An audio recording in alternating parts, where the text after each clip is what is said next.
Selama 20 tahun Ibu ngajar begini, nggak pernah ada kepikiran untuk menyerah atau minta pindah atau gimana gitu? Entah ya, kayaknya saya sudah kayak seperti bapak saya dulu memang pejuang. Tapi sekarang saya juga harus berjuang seperti ini.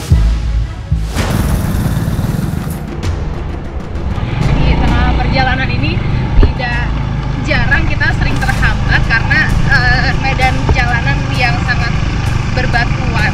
Setiap hari Ibu berjalan kaki seperti ini, Bu? Ya, seperti kita jalani sekarang. Malah kalau hujan itu, Mbak, kalau di sini nih dekat gunung kan sudah kabut.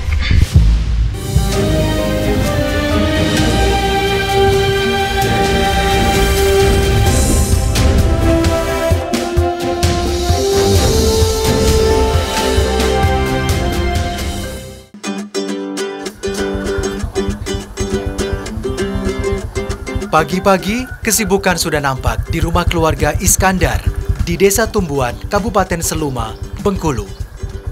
Mereka sibuk mempersiapkan keberangkatan sang istri Eka Mulyati yang akan pergi mengajar ke daerah terpencil selama beberapa hari. Ya, Eka Mulyati memang seorang guru.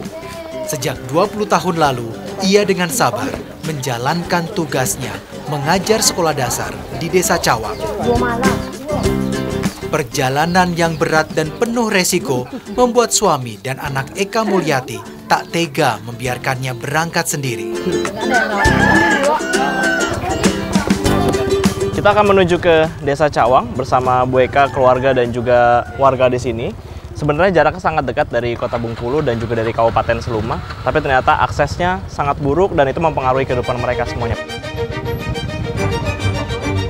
Jarak dari Desa Tumbuan ke Desa Cawang di Kecamatan Lubuk Sandi, Kabupaten Seluma hanya 17 km saja. Sayangnya, akses jalan belum memadai.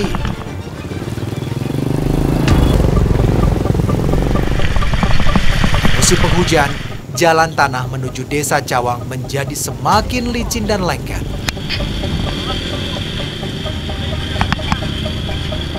Pantas saja, Ibu Eka Mulyati harus diantar keluarganya karena berbahaya.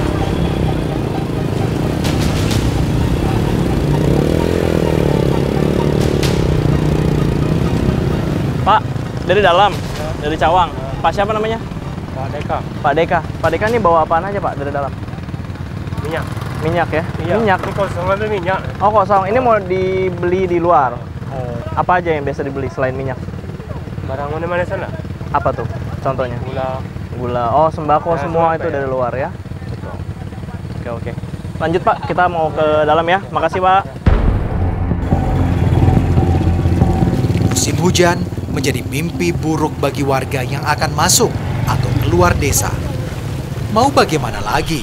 Hanya ada satu jalan menuju Desa Cawang. Jika ada tebing di sisi jalan yang longsor, maka akses jalan dari dan menuju ke desa akan terputus, terisolasi. Jika harus mengajar pulang pergi, Eka sungguh tak sanggup. Akses jalan yang buruk menguras energinya. Bu, kalau selama 20 tahun Ibu ngajar begini, nggak pernah ada kepikiran untuk menyerah atau minta pindah atau gimana gitu? Entah ya, kayaknya saya sudah kayak seperti bapak saya dulu memang pejuang. Tapi sekarang saya juga harus berjuang seperti ini. Iya. Jadi karena udah terbiasa juga, Iya, akhirnya udah terbiasa. akhirnya menerima keadaan ini. Iya. Jika jalanan terlalu sulit dilalui motor, penumpangnya terpaksa turun untuk mencegah hal yang tidak diinginkan.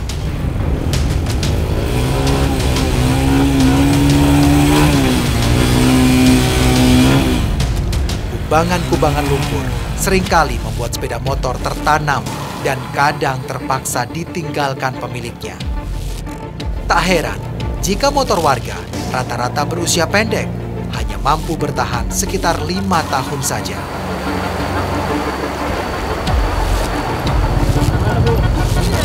Di dekat aliran Sungai Cawang, kami memutuskan untuk beristirahat sejenak.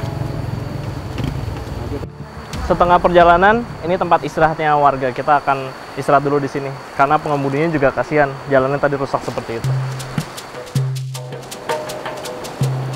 Semangat Ibu Eka untuk terus mengajar memang luar biasa. Padahal selain medan yang berat, jalur menuju Desa Cawang kerap menjadi lintasan hewan hutan. Selama Ibu pulang balik Cawang terus ke rumah gitu, Ibu ketemu hewan apa aja selama di sini? Ketemu beruang. Beruang?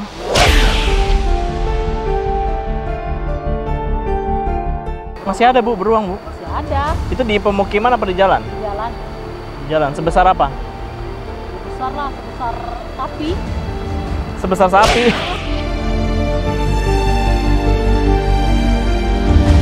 Waktu saya ketemu kami ngerem. Ya sekitar di situ kan, kami di sini. Dia noleh kami kan.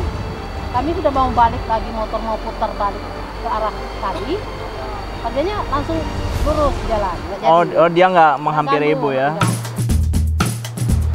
Akses menuju Desa Cawang awalnya memang berupa tanah setapak. Pada tahun 90-an pernah dibangun, namun tidak berlanjut selama puluhan tahun. Barulah di tahun 2016 lalu turun dana perbaikan jalan dari Kabupaten Seluma. Hasilnya memang belum memadai, tapi jelas sangat bermanfaat bagi warga. Di tengah perjalanan, ada satu kendaraan mogok yang sudah dibiarkan selama 3 hari. Kendaraan operasional milik Desa Cawang. Ya, tak mudah mencari montir yang bisa memperbaikinya. Apalagi onderdil mobil juga sulit didapat. Ini mobil desa memang digunakan untuk operasional masyarakat hilir mudik, tapi kondisinya rusak ya? Iya. Kondisinya rusak dan ini pun juga kayaknya nggak bisa untuk keluar masuk desa karena jalannya seperti tadi, apalagi lagi musim hujan. Jadi otomatis kita harus naik motor untuk menuju ke desa sana. Bang? Ya. Sebelum mencapai Desa Cawang, kami harus melalui jalanan menanjak yang curam dan licin. Jalur berbahaya yang kerap membawa korban.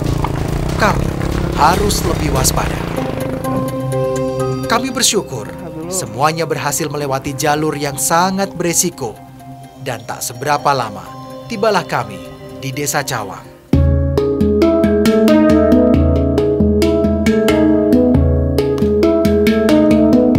Ibu Guru Eka langsung mengajak saya ke sekolah. Sepanjang jalan, anak-anak murid Ibu Eka menyambut kedatangan kami. Mereka sangat menghormati Ibu Eka.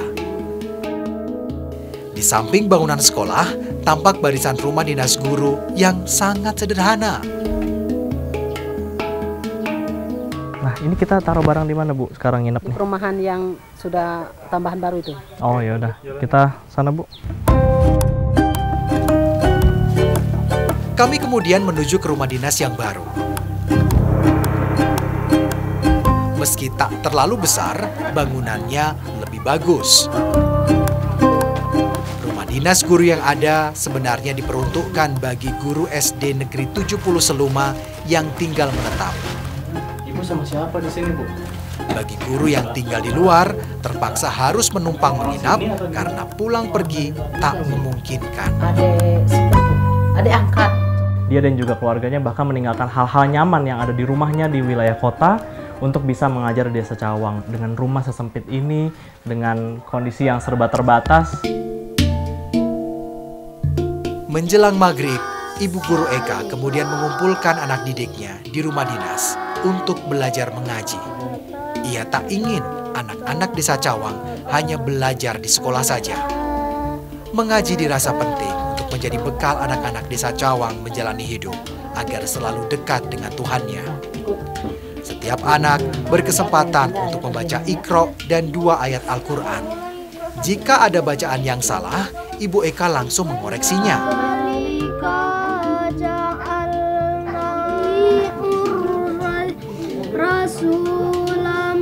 Di antara orang tuanya ada yang bisa ngaji tapi belum lancar kan. Ada juga yang nggak bisa. Oh, akhirnya mereka semua akhirnya ikut ke Ibu ya? Iya. Tapi kalau Ibu lagi di luar gimana? Kalau Ibu lagi di Berarti luar, berhenti ngajinya? nah istirahat dulu. Amin. Ya Rabbal Alamin.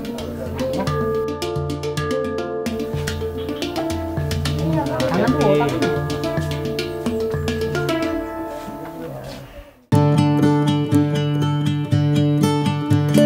Wilayah Desa Cawang berada di ketinggian 800 sampai 900 meter di atas permukaan laut.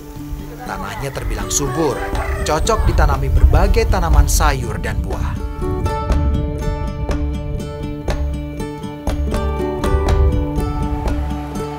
Bersama Jeki, saya ikut ke kebun durian.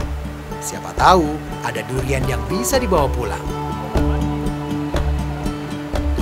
Durian dari Desa Cawang terkenal enak, apalagi duriannya, durian jatuhan yang matang sempurna.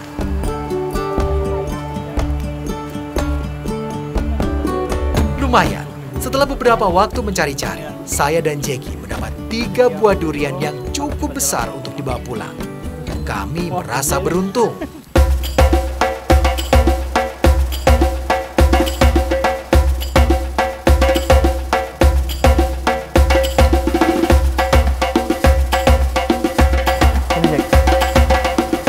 Banyak dapatnya ya. Di tengah perjalanan pulang, kami berjumpa dengan ayah Jeki, Pak Hadirman, yang sedang memanen buah air-air. Kebetulan memang sedang musimnya, jadi hasilnya lumayan banyak. Buah air-air mirip dengan duku atau langsat, hanya saja kandungan airnya lebih banyak, dengan rasa asam manis. Usai memanen buah air-air, kami pun beranjak pulang.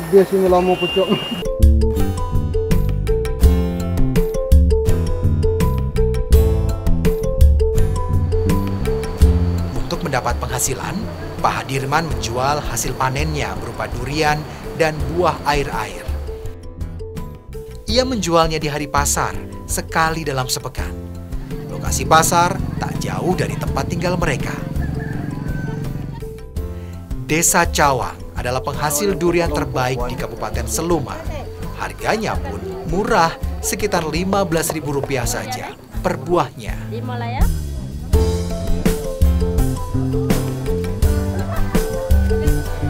Buah air-air dijual dalam kemasan plastik, harganya Rp2.000 saja. Jika semuanya laku terjual, bisa didapat uang lebih kurang Rp100.000. Ini belum selesai terjual semua, tapi ketika terjual semua nanti durian ataupun air-air, Bapak dan juga Jeki serta keluarga sudah bisa membayangkan uang itu akan dibuat apa nantinya. Biasanya mereka akan membeli beras dan juga bahan pokok lainnya untuk dibawa ke rumah lagi. Tak banyak memang uang yang didapat Pak Hadirman dari berjualan buah.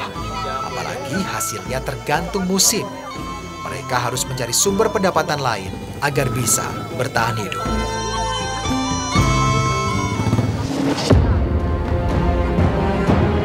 Ketika hari pasar usai, tinggal buah air-air saja yang tersisa.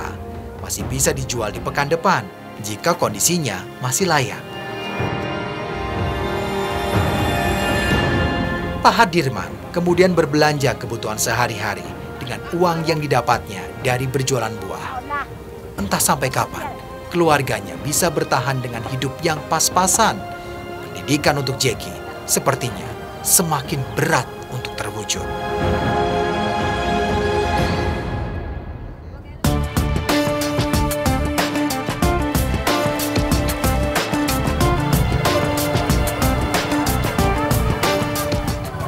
Oke, kita balik ke rumah. Terjadi di banyak daerah, akses jalan yang buruk berdampak kepada kehidupan ekonomi bagi sebuah masyarakat desa. Tapi tidak hanya itu, kehidupan kesehatan dan juga pendidikan menjadi aspek yang paling terdampak.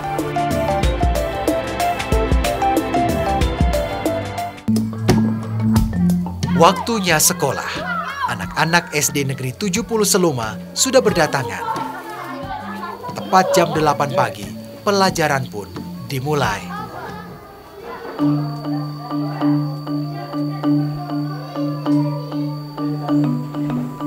Jam pelajaran pertama, Ibu Eka mengajar bahasa Indonesia. Sayangnya, dari 16 anak di kelas 5, hanya 10 orang saja yang memiliki buku. Sisanya harus bergantian meminjam pada yang punya. Ya, tak semua anak hidup berkecukupan mendapat kesempatan untuk bisa sekolah saja sudah luar biasa. Mak dadapan merintahkan, perutnya terasa semakin lapar. Aku membawa bakul. Untuk mengetes murid-murid, Ibu Eka mengajukan pertanyaan berkaitan dengan buku bacaan. Atau anak kandungnya? Bawang merah, bawang putih. Cerita rakyat yaitu bawang merah dan bawang putih. Ya, Jekian Saputra termasuk anak yang cerdas dan berprestasi di kelas 5. Ia salah satu murid kebanggaan Ibu Eka. Jekian bukan dari kalangan berada. Bisa sekolah sudah suatu kemewahan baginya.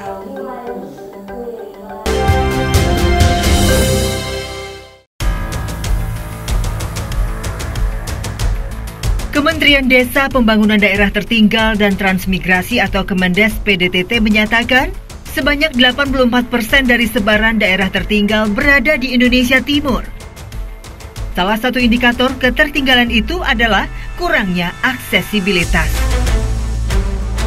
Selama hampir 77 tahun Indonesia merdeka, 2 kampung terpencil dan terisolir di Kabupaten Pangkecene dan Kepulauan atau Pangkep ini tak pernah menerima akses jalan yang layak untuk daerah mereka.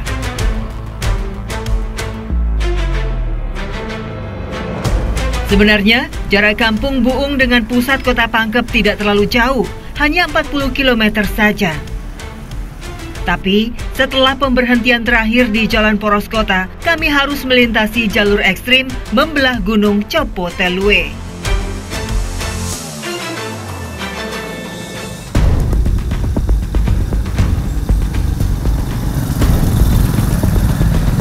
Jalur gunung yang dibangun oleh pihak tambang marmer ini memang jauh dari kata layak.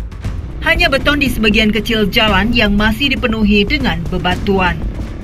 Melewati jalan berbatu, pengendara motor harus pandai-pandai mencari jalur agar motor tidak tersangkut batu besar yang masih banyak terdapat di jalanan. Di tengah perjalanan ini tidak jarang kita sering terhambat karena medan jalanan yang sangat berbatuan.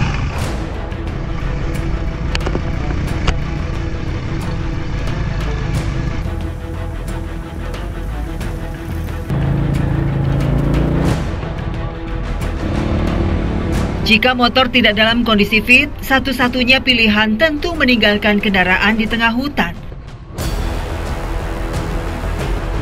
Di beberapa tanjakan, pembonceng harus turun karena medan yang terlalu berbahaya untuk naik kendaraan berdua.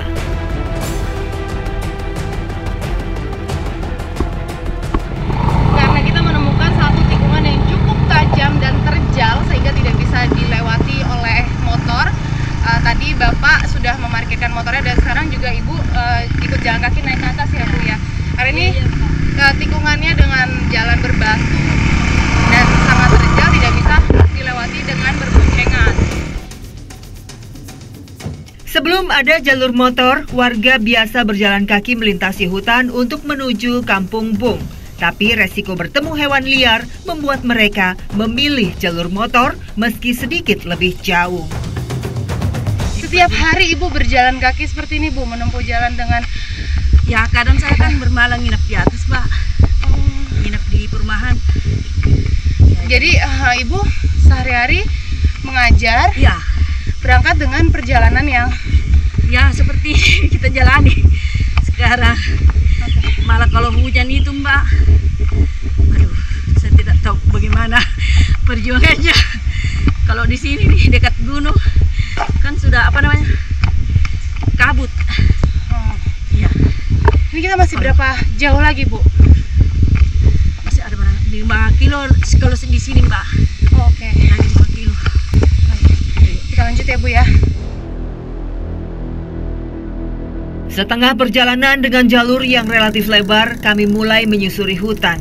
Satu jalur beton kecil dibangun oleh warga untuk sekedar membantu putaran roda motor. Tiap warga menyumbangkan Rp50.000 untuk membuat jalur yang tak sampai 20 meter ini. Setelah itu, perjalanan kami sepenuhnya membelah hutan dengan jurang di Tapia hingga tiba di Kampung Bung.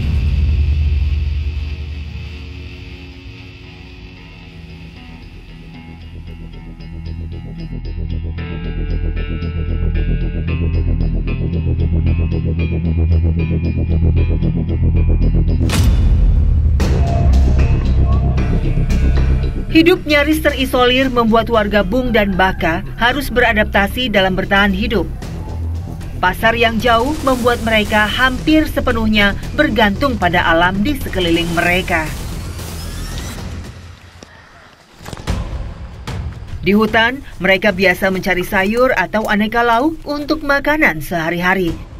Kali ini, kami mencari bonggol atau tunas pohon aren yang biasa tumbuh liar di hutan sekitar Kampung Bung. Bonggol bisa didapatkan dari pohon aren yang umurnya masih muda. Pohon harus ditebang seluruhnya, kemudian dibuang lapisan luarnya untuk mendapatkan bonggol aren.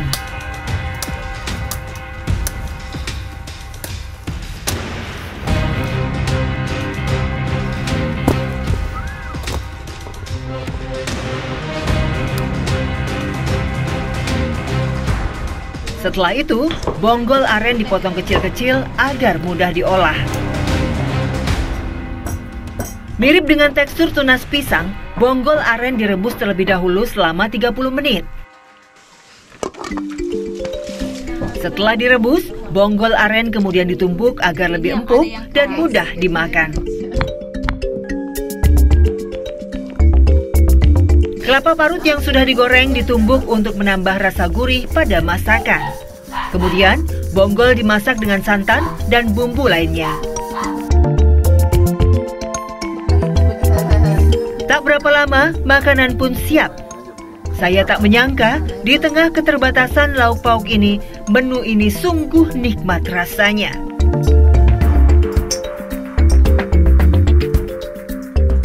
Kalau di sini tuh bukan bonggol namanya, tapi sayur pongko. Sayur pongko. Iya.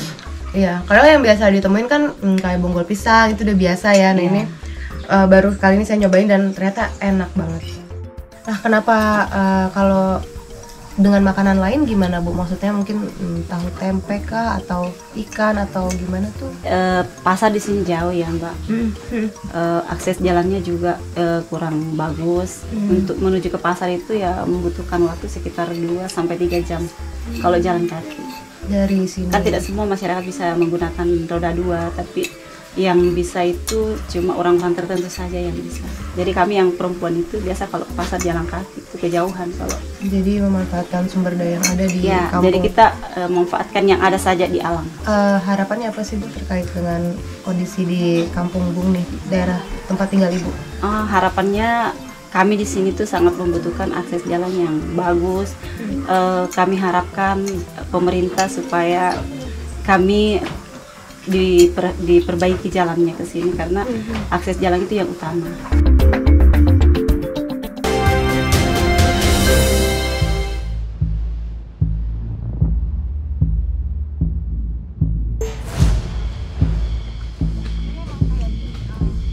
Masuk dalam wilayah Kecamatan Minisatene, pendidikan di daerah Bung terbilang lengkap jika dinilai dari keberadaan sekolahnya. Tercatat ada sekolah dasar sampai menengah atas di kampung ini. Hanya saja, letak geografis berupa pegunungan dan rumah-rumah yang terpisah jauh membuat beberapa murid harus berjalan kaki sampai 5 km untuk mencapai sekolah.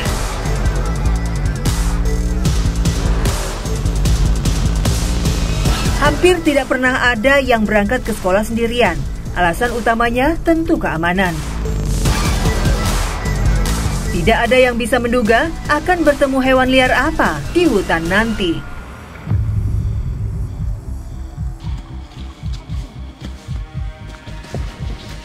Jalur yang mereka lewati benar-benar hutan yang masih liar.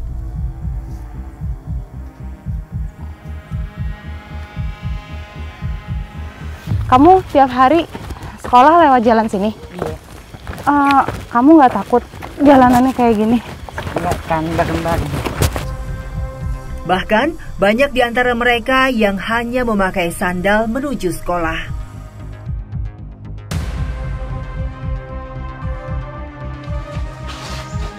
Hutan, sawah, dan jalan setapak adalah menu sehari-hari dari siswa SD 60 Bung ini.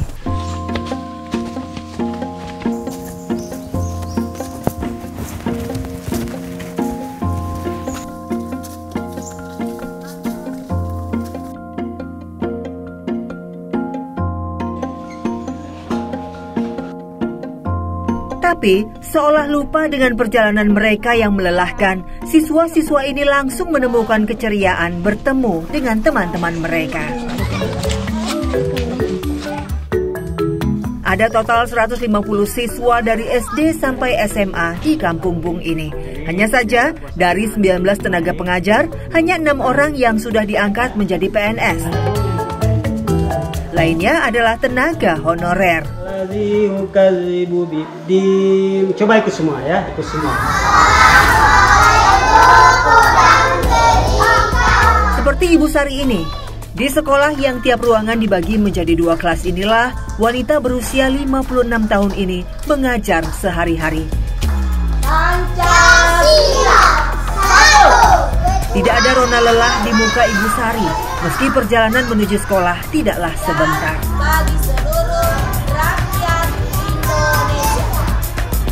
Dia tetap bersemangat mengajar generasi masa depan bangsa ini.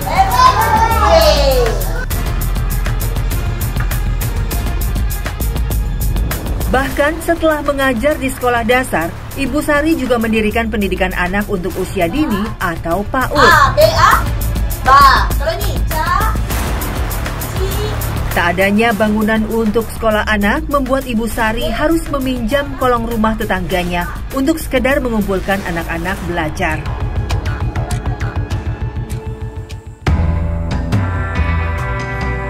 Untuk menghemat tenaga dan biaya, Ibu Sari seringkali menginap di rumah yang dibangun oleh pihak sekolah. Di rumah kecil inilah Ibu Sari biasanya menjalani hari-hari untuk kemudian pulang di akhir pekan.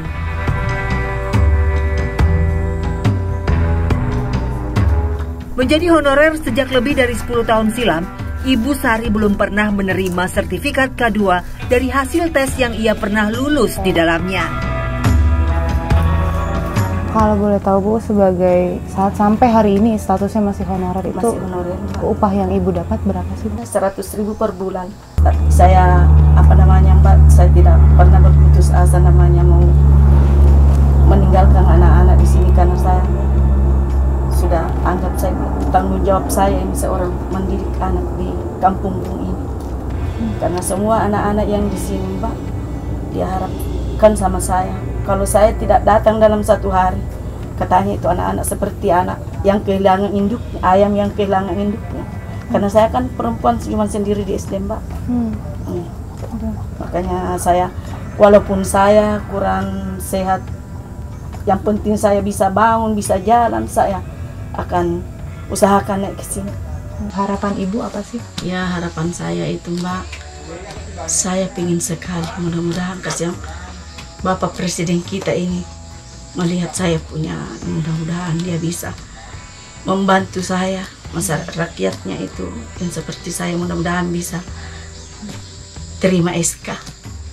Karena saya ini sudah lulus namanya itu tes namanya K2 Mbak, tapi sampai sekarang, sampai saat ini belum saya terima SK saya. Rp100.000 per bulan sungguh upah yang sangat minim untuk jasa yang sangat besar. Tapi buat Ibu Sari, keterbatasan bukanlah sebuah alasan untuk berhenti. Dengan akses jalan yang rusak, lokasi yang terpencil, Ibu Sari tetap menemukan jalan untuk mengajarkan ilmu-ilmunya.